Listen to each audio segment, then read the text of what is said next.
Hey guys, want to show you a stretch today that is a really awesome stretch. It's one that you can kind of add to, we have our stretching routine that we do at the school, and this is like maybe the only stretch that I do really regularly that isn't really in the stretching routine. I think there, of course, there are millions of stretches, and the ones in the routine I think are the ones that you kind of need, especially for taekwondo and just for being healthy. But I want to throw in like a bonus stretch for you. And the idea with this one is that you have groups of muscles that as you age tend to get tighter.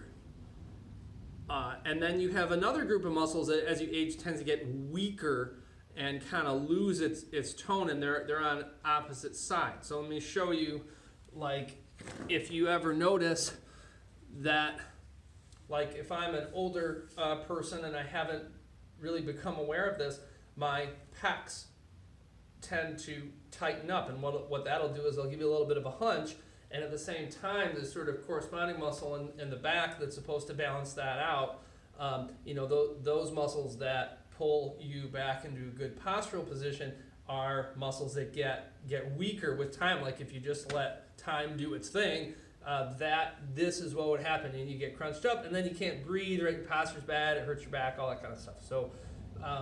So pecs get tight, biceps get tight, right? Like if you see me walking around and I'm like this, right? This isn't like a youthful, strong position for my arms to be in, right? I want my arms to be able to lock all the way out, and so I need to stretch in here too, okay? So those are two. Your hip flexors tend to get tight, so if you look, and how about this kind of getting tightened in here, and then if I start combining some of these, now I'm really moving in a stiff way, and you probably recognize this way of moving as like somebody who hasn't addressed those things as they age, right? Okay, so hip flexors, chest, and biceps all kind of being tight. Hamstrings also, which would cause a little bit of this, and now we just got this sort of posture train wreck. And you know what? You don't have to have any of that happen, but you do have to become aware that that's the tendency, right? So there's this one stretch is going to hit 3 of those major areas that just get tight with age. I like stretches that are sort of multitasking, right? Just efficient. I mean, after a while, there's so much stuff you want to put in your workouts, like, man, how am I going to do all this stuff as often as I want to? So, if you give me one stretch that hits those three spots, and that's pretty sweet, right? So this is called, I don't know why it's called this, it's called the Stony stretch. Learned about it from a guy named Dan John. I want to show you how it works. If you have a doorway, you can use that. I've got some rings hanging here. You could use something like that too. You could if you have like a TRX or something, you could use those. But what you want is just something you can put your hand against that will allow you to push out your chest and your shoulder and just stretch through your bicep down into your pec like this, right? Really just opening up. Feels great. At the same time, you're going to lunge forward with the opposite leg, and you're going to make both knees soft, and then you're going to push your hip forward. And this is the part that takes some work to figure out. So imagine I have my hand up in the doorway or on one of these wood beams or whatever, something to keep my hand in place, and then I'm moving my chest past that spot to stretch through here, and then I'm going to start to push. You see I kind of drift forward with my hip, and what that's going to do is get in and stretch your psoas, which is your major hip flexor, and it's a really hard area to stretch. Like you could lay down on a big exercise ball and kind of get it, but this does such a nice job of finding that tight area. If you sit all day, if you have like a computer job or something where you sit all day, your hip flexors get super, super tight, you're going to end up hurting your back unless you stretch that. So This is a good, like, at work kind of a grab on to something and stretch through your bicep, through your pec, down into this psoas area, and you're just opening up everything, and it feels awesome. If you have some way of doing both arms at the same time,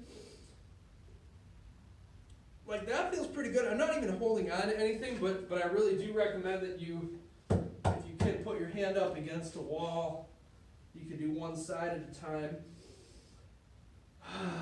Make sure you really breathe into it.